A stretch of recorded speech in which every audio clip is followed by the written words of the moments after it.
La crise sanitaire a amené un certain nombre de personnes à s'interroger sur son projet professionnel ou même sur son parcours professionnel. Parfois, ces interrogations ont fait émerger un besoin en formation. Mais alors, comment financer votre formation ?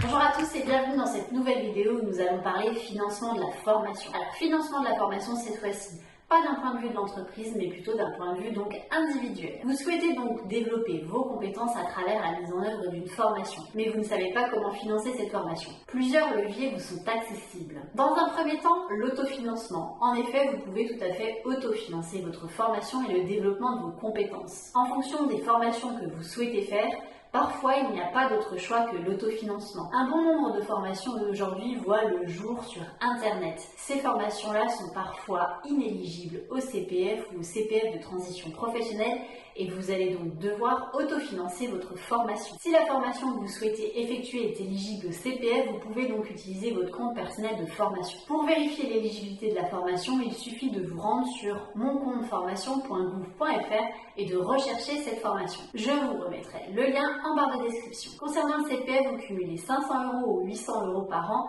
notamment en fonction de votre niveau d'études. La prise en charge de votre formation peut donc se faire en intégralité grâce à votre CPF si votre compte le permet. Elle pourra se faire aussi partiellement, auquel cas vous pourrez accéder à l'autofinancement en partie ou vous pouvez faire une demande auprès de votre employeur. En effet, si votre formation est en lien avec les activités que vous exercez actuellement, vous pouvez donc solliciter votre employeur dans le cadre de votre entretien professionnel ou dans le cadre d'un entretien individuel pour accéder à l'abondement de votre employeur. Il s'agira là donc d'argumenter le fait que le développement des compétences accompagne le développement de l'organisation. L'employeur peut donc être un vrai levier de financement pour vos formations. Comme je vous le disais précédemment, l'employeur peut donc abonder votre compte personnel de formation dans le cadre donc d'un projet individuel ou peut ouvrir un catalogue de formations dans le cadre du CPF et mettre à disposition ces formations pour que vous puissiez par exemple les faire pendant votre temps de travail ou en abondant votre compteur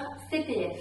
Il s'agit là d'un accompagnement financier de votre employeur. Si vous êtes dans le cadre d'un développement des compétences, dans le cadre d'une promotion ou d'une reconversion dans votre organisation, vous pourriez aussi, avec votre employeur, mobiliser la promotion reconversion alternance, la PROA. Il s'agit là d'une formation qui peut s'effectuer donc sur une durée de 12 mois. Si votre formation n'a rien à voir avec votre activité professionnelle actuelle, vous pouvez faire une demande de CPF de transition professionnelle, un projet de transition professionnelle.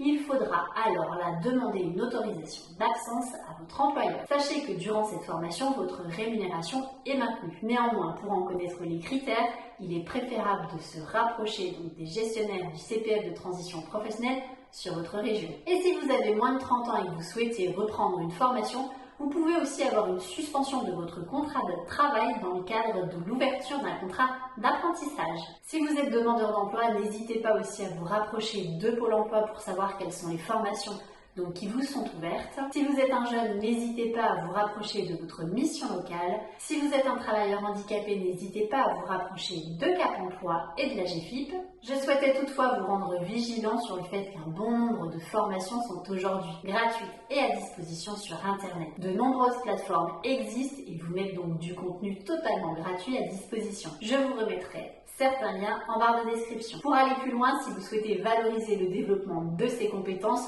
vous pouvez aussi financer la certification en lien pour les formations, en tout cas qui le permettent. Un certain nombre de dispositifs existent donc pour financer le développement de vos compétences. Vous pouvez aussi développer vos compétences sans aller chercher de financement, mais simplement en regardant sur Internet. J'espère que ces informations vous permettront de développer vos compétences et moi je vous dis à très vite pour de nouvelles vidéos.